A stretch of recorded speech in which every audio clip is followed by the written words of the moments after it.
Ah! Oh, Jacob, Evie, it's you. Thank goodness.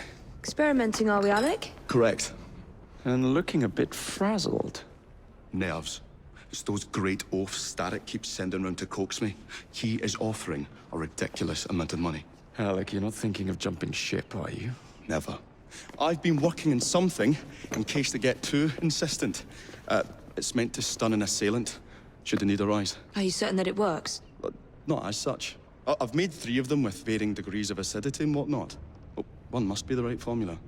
Let's find some Starrick lackeys to target then, shall we? Speaking of Starrick, he is still transmitting false information. We could simply destroy his transmitters.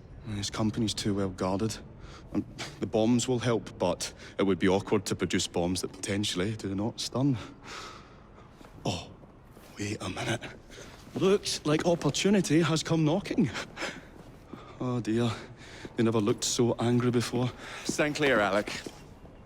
Let us instead play a little linguistic game with them. Take the bombs and climb onto the roof.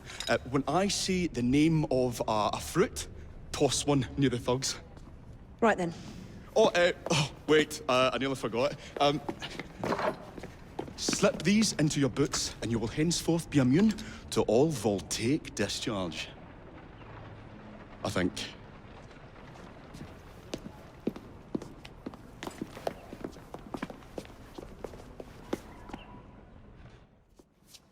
My dears, Jacob, Evie, thanks are once again in order for supporting what is most dear to me and to our cause, freedom of speech. It's a blessing that you employ your genius for the common good, Alec. However, I suggest you vacate your workshop. No need. Not now you've given me sacks full of courage. And, besides, what with my little devices, I have all the protection I need. Should you find yourselves with a moment to spare, do drop by.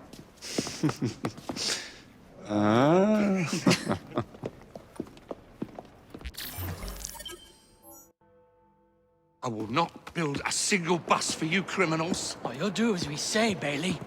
Or we're gonna have to pay you and your family a visit. You leave them be. Hey!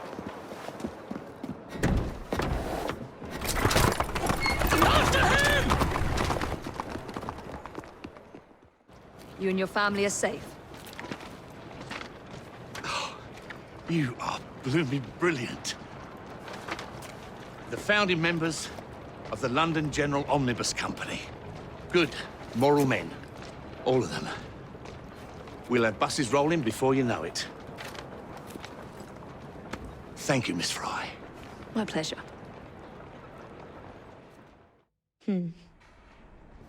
What good is a key if you don't know what lock it opens? I dare say Miss Thorne is in the same predicament. Henry! Mr. Green, here, this is it. This matches a casket owned by the Queen, kept in the Tower of London.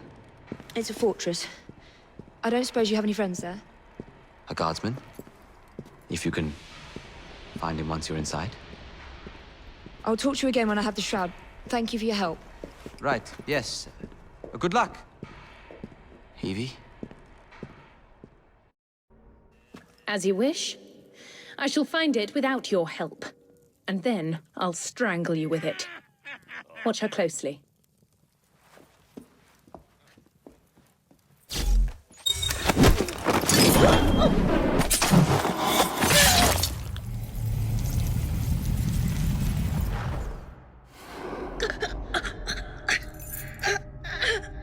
So, you have murdered me after all. But what good will that do you? The shroud isn't here. You sought a tool of healing in order to extend your own power. Not mine. Ours. You are so short-sighted. You'd hoard power and never use it, when we would better the condition of humanity.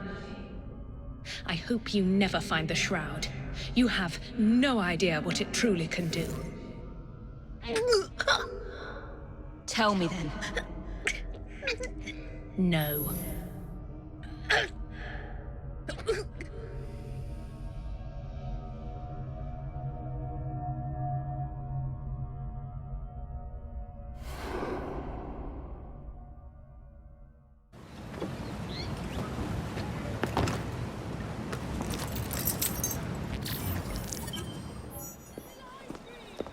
tell me again where we are going? I found a letter from the Prince Consort among Lucy Thorne's research, marked with the same insignia as your key, dated 1847. 1847. The same year the Prince began renovations to Buckingham Palace. You think he added a vault for the shroud? And since there is no map of the palace with a room marked Secret Vault. Your Highness, may I present Miss Evie Fry. Miss Fry, Maharaja Duleep Singh. A pleasure, Your Highness. My friend, the plans you asked for have been removed. Removed? By whom? Crawford Starrick, or someone employed by him. Yes, I thought you might recognize the name. I know where they are, but it is heavily guarded. That part will not be a problem. I thought not.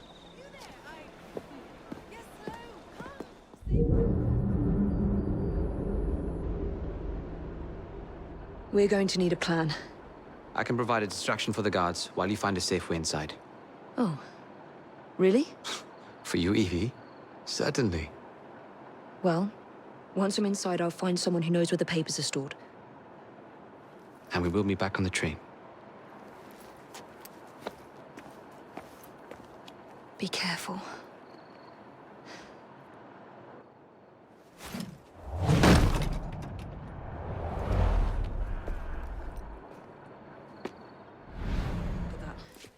I must find the vault before Starrick secures the shroud. We'll talk to the Maharaja again. I will talk to the Maharaja. You will get your head looked at. I'm sorry my capture hasn't done your plans. You'd be safer on the train. Even if you find the vault, you can't just walk into Buckingham Palace alone. I won't be alone! I'll see you back at the train, Mr. Green.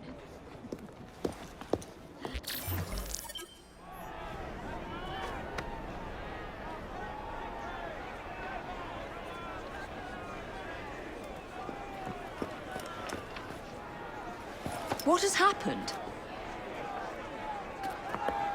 Your brother. What's he done this time?